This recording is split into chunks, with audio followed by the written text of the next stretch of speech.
Welcome back here to the HGC Crucible as we're going to game number 3 between Even and Death and No Tomorrow, who our Pro League team kind of going to town on the Open Division, guys. Similar to yesterday, though. First 2 games yesterday, Naventic just made it look like, well, this is a no contest. And then we saw Imported Support come back, take the next 2 games and make things look interesting. Even in Death, it's the same thing I said yesterday about Imported Support. Just 1 game, go back to what made it here for you, and see if No Tomorrow can deal with it. Stop trying to counter what they're doing. Stop trying to reinvent. I just want to say, I have faith in Even in Death. I do. I actually have a lot of faith that not only will they take 1 game, they'll take a couple, and they can potentially come back. This is a best of 7, right? So what they can do is just do what you've been doing. I believe in it. Believe in yourself at this point. That's all I'm asking. Just try your best against their best and see who comes out. Just give yourself that. Well, it's time to figure out what map we're going to for Game 3. And Even in Death says, let's go to Brax's Holdout. Yeah, they gave the map pick over to No Tomorrow last time and opted for first pick. This time they're opting to pick the battleground. They'll be picking second, so we'll see how effective they can be. Obviously, they have an idea. Zagara has seen a resurgence on this. We already saw Zagara played for No Tomorrow. We know Frozen X can play it on the side of Even in Death. So these strategies, will we see that priority on Genji for Homicidal like we've seen in the past? These are things that they're known to do. So I'm wondering if they might have that in mind when they pick the battleground. Yeah, super quick rotation of Genji. We've seen him be very good here. Gul'dan, of course, that mega lane clear also quite prominent. How will they approach? We're about to find out. First pick going to No Tomorrow. As mentioned, since the map pick was in fact Even in Death. You know, you think about the globals, they might ban Falstad again. I think it's possible. You know, we haven't seen Dahaka, but, you know, Dragonshire obviously has more priority there. Gul'dan being banned out, obviously the single best wave clear on Brax's Holdout. So definitely a good ban there. And Genji for Even in Death banned out against No Tomorrow. If you don't want it, get rid of it. All right, Zarya. So this is looking for that early game lane pressure. This is something that we've seen them do a lot. No Tomorrow, when it comes to the HGC Pro League, they use that Zarya. They abuse those towers early on to get the slight advantage. You open up additional space to push on in, potentially tear down one of the 2 forward wells on the map. If I'm not mistaken, I don't think No Tomorrow has played this in a while, but I talked about it when we first introduced Even in Death, that Homicidal has a little bit of a following in Twitch chat whenever he's on Zeratul because he's known for making the plays. First rotation, Zeratul and Zagara. Next, all I need is Zul'jin. So far, we've got the triple Z heroes going. It's true. But, you know, you're talking about Homicidal. Then you got to talk about Frozen X. These are 2 big comfort picks for this team. And, you know, when you're feeling like you're backed against the wall, go to what you are most comfortable with. I like it a lot. Even though it might not seem like the meta first picks, you know, giving up Anubarak, Malfurion, and Greymane, they're picking heroes that they are individually strong with. If I'm surprised at the Oriole pickup. Obviously, we might see something like Vala, some type of auto attack hero that pairs well, maybe even a Greymane early. But Ariel, Zarya, they can empower one individual hero to fit into that 4-man. I'm a little bit surprised we're not seeing somebody like Malfurion that's been played really well, does well on this battleground. Ariel, Zarya have 0 mana. So when it comes to sustained beacon fights or just the contention over them, neither of them have to worry. It's all about healing at that point, which isn't that big of a deal. So they have high priority, but no scouting drone with Ariel. So Zeratul might be able to get flanks, but look for Zeratul to potentially be that roamer to that top lane to see if they can get a 2-on-1, maybe bait out a kill there. They're giving this next ban a lot of thought. Well, I mean, the side of Even in Death, right? You've got your backline of Zagara. You're going to need some type of backline hero for the potential 3-4-man that you're going to have at the bottom. Probably going to be a 3-man now with Zeratul. But when you run into that, you start to look at, do we need that Greymane if Greymane does get let through? Do you try and go Mage despite the fact that Anubarak's on the other side? No Tomorrow, even in the past, has attempted to run Cassie is a great hero, has attempted to run a Sylvanas, right? You start to worry about some of these heroes that Sylvanas in No Tomorrow's comp actually looks pretty terrible, if you ask me, so they're going to be looking at a big damage dealer to follow up, so we'll see. The problem with mages against Zarya, I talk about this all the time, is that if it's mage damage, most mage damage is very predictable damage. Yes. Making Zarya... The additional creep movement speed on the creep, especially early game. Everything. Doesn't add up as that well. They're looking at Medic. You know, this is a 2-lane map. This is probably Medic's safest map to play on, considering there's no rotation through the middle. You have to come around the side. Very predictable. Easy to just kind of ward up and get eyes on. Especially when you got Zagara. I mean, easy peasy to do that. But that's interesting because you still have Malfurion on the table. You still have Uther. You still have Rhaegar. The support options are quite flexible. Whereas tanks, they've already got the Zarya and Barak, and if they feel like they could just take out like a comfort pick, I'm trying to think of who. I don't know if there is like necessarily a targeted comfort pick for tanks. However, just afraid of the mega support provided from that Medic. I feel like Falstad might be the Lutano pick here. Based on what we've seen from them traditionally, it fits into having some type of global control, some type of boss control later. I don't necessarily like it as much when it comes to the 3 and 4 man. Doesn't really have good wave clear until 7. Again, if you fall behind, they're going to pick up Muradin, Mao. We'll see what they try and counter with. Greymane still not picked up here. Really glad they're leaving their Lutano pick potentially for last. Because it's going to be Frozen X and Zagara. We know it's going to be Homicidal and Zeratul. Lutano's the one player whose hero has not been locked in yet. And yeah, he leans towards the Li Mings and the Valas and those types of heroes. Li Ming does seem quite unlikely with a noob Zarya. Greymane, a little bit more likely. I'm wondering if Chromie is being contemplated. Lunara, that's the hope generator there for Ariel. That's the hope generator. It's going to be very dependent on Zarya to generate energy. There's the Falstad pickup. Okay. Okay. All right, let's talk about Chen, because this is triple tank. Chen's a bruiser. Chen's a bully. If you don't have a lot of stuns, he does quite well. Muradin's the only stun they have. But Chen, although Chen can do a lot of DPS, and he has pretty good lane clear as far as tanks go, he is going to be against Zagara. So the thought process is that you have Zagara going 1v1. If I'm Zagara, I think Zagara wins that. The problem is you have to get on the beacon next. Yeah. And that's going to be up to Homicidal to rotate up on Zeratul. Chen is no slouch. You can't just walk up and be like, hey, we can 2v1 this hero. Like, it's not that easy with Chen. This is a talent we don't see a lot of, serrated spines. The more auto attacks you get with Zagara on heroes, the stronger your auto attacks get over time. Typically, you see Medusa Blades for the lane clear, but when you're facing a Chen, you get more free auto attacks than you could ever imagine. So there's a case for that in this matchup.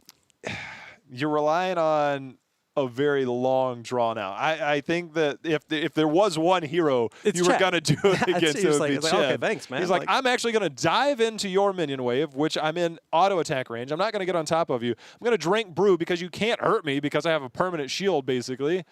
So you can stack up on that. Could be something interesting in this match. Medusa Blades, though, for the clear. Yeah, seems pretty strong. Seems pretty likely here. Well, again, it is going to be up to Homicidal, I think, on Zeratul. I mean, we see Falstad there on the back line. I mean, we've seen some teams you can use that. Maybe Zeratul's lurking up there. They want to get that Chen pick. You basically, it's a short fly for Falstad. You know, he just flies right over. Instead of it being a one-on-one, if you can bait out Chen a little bit further, now all of a sudden you have Zeratul, you get the slow from Falstad, and you got Zagara, and that is a potential pick option with this draft that they have. We'll see, but it is time to hop into game number 3 to see if Even in Death can put a point on the board and take the momentum just like we saw Imported Support do yesterday. Raxus hold out. You know, I love this map, J-How. Didn't we have this discussion yesterday? Yeah.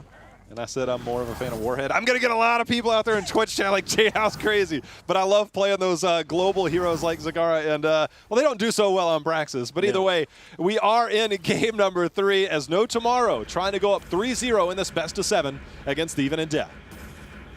A lot of comfort picks here for Even in Death. You know, the draft started off in a way that you wouldn't expect. Zeratul and Zagara might exist in the meta.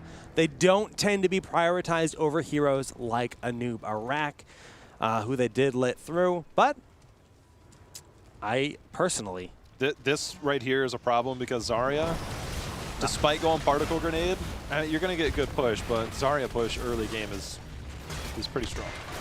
Yeah, I mean, it should be pretty even in the grand scheme of things. Somehow Zarya only has half energy. Maybe not the most efficient push right away. Casanova, just check out my shield team. Check the Muradin rotation, just thrown in there, thunder clapping, and doing his best to slow them down. Ends up storm vaulting a minion.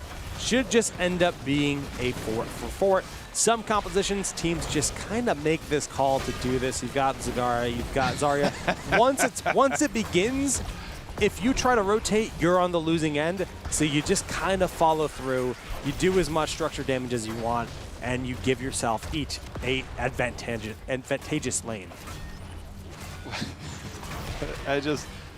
These early games when both teams just concede a fort. I mean, for what it's worth, if you have Zagara solo lane, then it makes for a stronger push. But if you try and use your 4-man, it looks like they're rotating down as the Wisp sniffs out Zagara. It is what it is. Sometimes teams are willing to trade here. Try saying Wisp sniffs. Didn't I already? I guess you did. Everyone at home, say it aloud. As we have the collapse here in the bottom lane, the burrow in is good. Onto Batter, but Trees, the focus in the back goes down quickly. Homicidal going deep on the Genji, blinks to safety, but Battery, dwarf tossing onto that Jason on Lunara. Big heals from Tiger. JK will dissuade any further attempts, but the global, something they love, going to be used for that XP soak in the top lane. However, that's beacon progress. That's beacon progress, and the way that they're approaching this is a little bit passive. Again, Chen can stand on it. Chen can do this here. Homicidal, however, will say, wait, not so much. And if the team collapses, now we see Homicidal in all kinds of trouble. He's going to have to blink out, but Battery has come in. And now this beacon is continuing to be channeled. Malfurion, if you look at the minimap, starting to come up on the right, but Ariel Lunara starting to come by in the flank. And this beacon is still channeling. Against the team that got the pick, right? Yeah. That's what, you know, they tried to get a little bit more. I think a little bit of it comes down to Muradin dwarf tossing in, trying to keep the fight on, then taking a lot of damage and forcing them into a really defensive position in bottom. Then the Fawcett having to fly. He can't 1v1 a Chen when he's at like 40% health. There's no way. Chen can just sit on the point. And that's one of the reasons why you have him as your solo laner. Now, because the beacon progress is here, it's also pushing the bottom lane, which is the lane that you opened up previously. So now Banelings be Banelings. You're 3 minutes into the game taking keep wall. And Battery, wow, took a lot of damage there. This is a really, really, really tough spot for Even in Death to lose the keep wall. I mean, don't forget, that's worth more experience than taking down a fort. And that's why it's 6-5 so quickly. They are posturing up. I mean, surely this doesn't go down. I hope not. Those Guardians are doing a lot of big poke damage. It's not about 3 minutes. It's not about 10 minutes. It's about when you start to get to 13 and 15 minutes, right?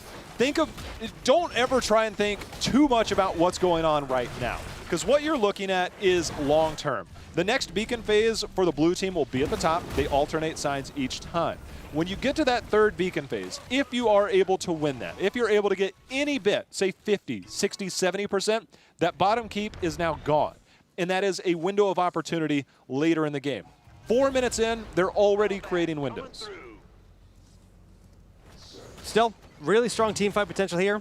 Onside Even in Death, the invade will be successful as they steal away this Bruiser camp, and that is just insult to injury. Now they've got a double mercenary camp push on a lane with no keep wall. Casanova, the target, jukes away as the dwarf toss goes to the top left. And level 7 advantage with this siege in bottom. No release of this pressure from No Tomorrow. Talking Tree is going to absorb some of that energy as he uses his shield, and we are looking at a potential 5-minute keep as Lutano trying to ward them off up at the top, but the pressure from the camp, Jake, this is happening. This hurts more than you can imagine. That whole speech I just gave about 13, 15 minutes into the game now looks pretty silly because we just saw an invade in the camp, a priority to try and get a kill, again, on Chen. Are they doing this? No. No, surely not. But that would either be way, Game of Thrones status right there. The priority to do these things all are just coming back to bite them. It's each miniature decision. It doesn't look bad when you start it. It looks even worse about 30 seconds later. It's very difficult to be in this spot I can't stress that enough. I mean, mentally, almost more than the game itself. Losing a keep 5 minutes in the most important match of the year, maybe your life, really takes a toll. And this is kind of where they have to dig deep, get it together, and just take some big team fights if they want to give themselves a shot in this game. They're playing behind for the rest of the game. Yeah, Battery trying to get on that a little bit so his team could get the opportunity bottom. I like the push down here in the bottom lane. They're going to give up a push in the top. However, they need to try and close this experience gap. So Even in Death doing what they can to try and get that back a little bit. And alternatively, that 4-man push at the top, not too shabby itself. Yeah, this is going to get this up. This is going to be level 10. They can't get to it. Even in Death, however, are getting beacon progress up to 26% right now. Small victory. A new rack will stop that around 45, 46, or 40. Okay. Let's talk about what No Tomorrow's doing here. Is that they're just opening up the top lane because they're about to be 10. They'll bully Even in Death off of the beacons. Yeah. They'll channel. Once they have 10, they now have a full 100% Zerg wave pushing straight to the top keep. And there's already mercenaries up there that are getting dangerously close to that keep wall. Look how far Chen's chasing. They're getting collapsed on. Zeratul is not there. Falsehead Murden in the top as well, and they are split. Zagara on her own. How on his own as well. And Even in Death are just falling apart to the pressure here of No Tomorrow. No Tomorrow is just flawless right now. The early rotation isn't necessarily... They saw Even in Death say, we're going to do this. No Tomorrow's like, that's fine. We can do it better. Not only are we going to do it better, but the way that we do it. And it all revolved around the 2 picks on Chen. Those 2 opportunities that you thought you had ended up being a full progress beacon wave and a camp that pushed in the bottom keep. In the first 5 minutes, Battery will likely be chased down here. Yeah, he just dwarf tossed away. They're not going to commit to the keep because that is chasing and not even worth the kill. Yeah, just grab the beacon progress and get your push into that top lane, which they've already opened up. This is a tough spot to be in for Even in Death because you're now looking at potentially losing both keeps as Homicidal will sneak into the back here. Delay this. They'll have 10, but do they have the tools at level 10 to save the top keep? Battery is trying so hard to slow this beacon progress down for level 10. That's his mission in life, and yes, he will buy some time for his team. He should be able to get away from this. Ooh, maybe not. He needed to save his dwarf toss to get to one of those walls to jump over towards the boss. He used that early, hoping he could create some distance. They did pick up level 10 Avatar. Will keep him alive for a moment, but it's not enough. That first dwarf toss needed to be held a little bit longer. Just aggro the boss at this point. Level 10 is here, as mentioned. Casanova, very low in the back. It's Homicidal unable to finish the job, though. He will be able to escape. Murden up in 13 seconds, but that's a 90-40 situation right now. Here comes the 100% for No Tomorrow, looking to push down this top keep if they can. I mean, for what it's worth, Even in Death did get a minor push in the bottom. The problem is they have catapults that will be defending against the bottom Zerg wave. So the main focus will be in the top lane here in just a moment. The minute that Zerg wave starts to come in, look for this keep to be threatened. We're not even talking about keep. We're talking about potential game right now. Yeah, really. I mean, sure it's 10 to 12. But this keep, so much experience from the keep and tower. That's going to be basically level 13. Nice expulsion zone. Drop down. Battery has to dwarf toss away. Barrel roll as well for Lutano. Good retreat, but the Zerg wave is still very, very healthy. They've got to back up, go to the Hall of Storms, get some health, and try to defend to the best of their ability. They have Mighty Gust, so... are we going to see a flyover from Lutano? Jason getting very low on Lunara. Twilight Dream, and how will stay alive with the Gust behind that, but that is their trump card. There's no VP. All they've got in their basket is Avatar, and honestly, it's not enough for this defense, I don't think. Nice Crystal Aegis. Lutano will get popped in the back. Detainment Strike onto Battery in the backside as well. 2 kills, and the core is starting to lose its shields. Yeah, I don't see this holding. I mean, you've got Zari, you've got Chen. We are going to see Lunara go down, but this health on this is going down rapidly. Ariel's gone down, but VP? I mean, an act of desperation. They get the kill. And the core is actually going to be looking all right. So far, that VP is working out nicely for them. The Panda Pals don't have that much DPS on them. It's still a tremendously difficult spot to be in, but the team wipe is there. The Guardians? Yeah, they were doing more damage, I think, than Chen there for a while. All right, so they held. Okay, they held. Okay. It's still a really bad spot. They only find themselves down a level. The problem is you now run into it's really difficult to get backdoored on this, right? I mean, that's going to be difficult. The good thing is this is the one call they can make. They have guts. This is actually. Oh, they're fine. This is here. possible. This is not a big deal. Knight of Zagara will at least help in defending the core against catapults and stuff like that. So that's not a big deal. They live in. Heroes of the Storm, man. Anything can happen. 6.5. All right, big wave of catapults as we saw on the bottom with the mercenary camp behind that. The Wisp will scout out the location of this bottom corner to make sure they're safe to grab the camp. Good use of vision, and the boss going down the top lane. Now, trying to escort the boss is a really risky call, but I'd almost have to take a risk. I almost wish they were going with the boss here. Like, they grabbed it. What does it do? Buy them space. Space isn't what you need. You need a team fight. You need to end now. I think what they're trying to do, at least momentarily, the camp will help deal with the pressure in the bottom and getting the lanes pushed back to about midway near that beacon point, because the beacons will spawn here in just a moment. But you now have some semblance of control so that if it's pushed out to the beacon, you can now just casually walk over. If you have to walk backwards towards your base to clear those catapults, you now have a disadvantage on the beacon. If you can fight near the beacon, it's a lot easier to contest that. That's basically what they're looking at right now. Backdoor, party bush. I mean, they have decent creep spread, but not that far out. And they have no idea where their current position is. Wisp will scout them out. And we do have the beacons active in 2 seconds here. Homicidal looking for somebody on that backside. Yeah, he's like, this might not be the best place. Let's go fight bottom. But this is what happens when you have two keeps down, is that you have to pick. You can't just hold one while the other team holds the other. That's not an option. No, the core is at 15%.